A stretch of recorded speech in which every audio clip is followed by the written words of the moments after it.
ৰূপহীহাটত উত্তাল প্ৰতিবাদ সাংসদ ৰকিবুল হুছেইন আৰু তানজিল হুছেইনক আক্ৰমণ কৰাৰ ঘটনাক লৈ এতিয়া ৰাজ্যজুৰি প্ৰতিবাদ সাব্যস্ত কৰিছে কংগ্ৰেছ সমৰ্থকসকলে। আমি সেই প্ৰতিবাদৰ দৃশ্যাংশটো দেখুৱাইছো।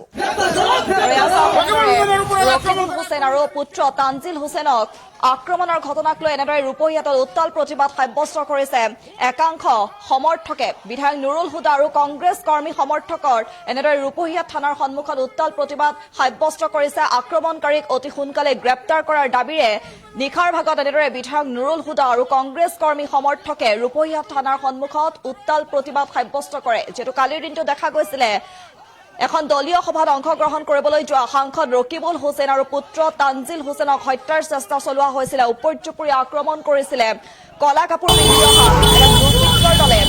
ৰাজপথৰ মাজতে কিদৰে বগৰাই সাংসদ ৰকিবুল হুছেইন আৰু পুত্ৰ তানজিল হুছেইনক আক্ৰমণ কৰিছিলে সেই ঘটনাই এতিয়া দেশজুৰি প্ৰতিক্ৰিয়াৰ সৃষ্টি কৰিছে। এগৰাকী সাংসদক আচলতে এগৰাকী সাংসদে যদি সুৰক্ষিত নহয় তেনেহলে ব্যক্তিগত লোক কেনেদৰে সুৰক্ষিত হ'ব? এনেধৰণৰ বিভিন্ন প্ৰশ্ন এতিয়া উত্থাপন হৈছে। কোনে এয়া আচলতে ৰাজনৈতিক আক্ৰান্ত নে ব্যক্তিগত শত্ৰুতা সেয়াও এতিয়া পোহৰলৈ অহা নাই, যাৰ বিৰুদ্ধে তদন্ত প্ৰক্ৰিয়া অব্যাহত ৰখা হৈছে। বিভিন্নজনে প্ৰতিক্ৰিয়া ব্যক্ত কৰিছে আৰু তাৰ মাজতে দেখা গৈছে ৰাজ্যজুৰি এনেদৰে প্ৰতিবাদ চলিছে। নিশাৰ ভাগত বিধায়ক নুৰুল হুদা আৰু কংগ্ৰেছ কৰ্মী সমৰ্থকে ৰূপহীহাট থানাৰ সন্মুখত উত্তাল প্ৰতিবাদ সাব্যস্ত কৰিছে।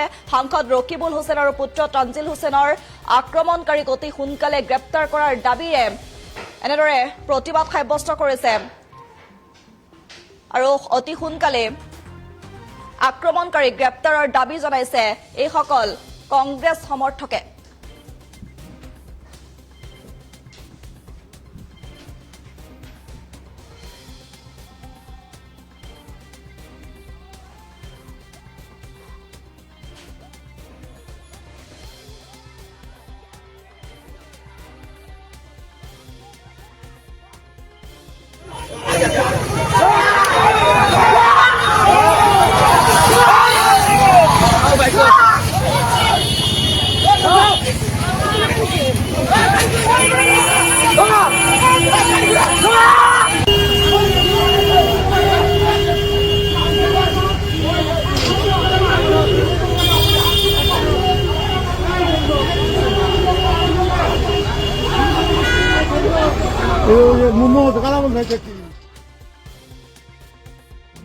আজি আপোনালোকে জানে যে আমাৰ ধুবুৰী লোকসভা সমষ্টিৰ মাননীয় সাংসদ আমাৰ অসমৰ সংখ্যালঘুৰ নেতা ৰকিবুল হুছেইন ডাঙৰীয়াক দুষ্কৃতিকাৰীয়ে আক্ৰমণ কৰিছে। বিজেপি দলৰ দুষ্কৃতিকাৰীয়ে এখন সভালৈ যাওঁতে তেওঁলোকে বাধা দিছে, গণতন্ত্ৰৰ প্ৰতি মুখ্যম আঘাত সানিছে আৰু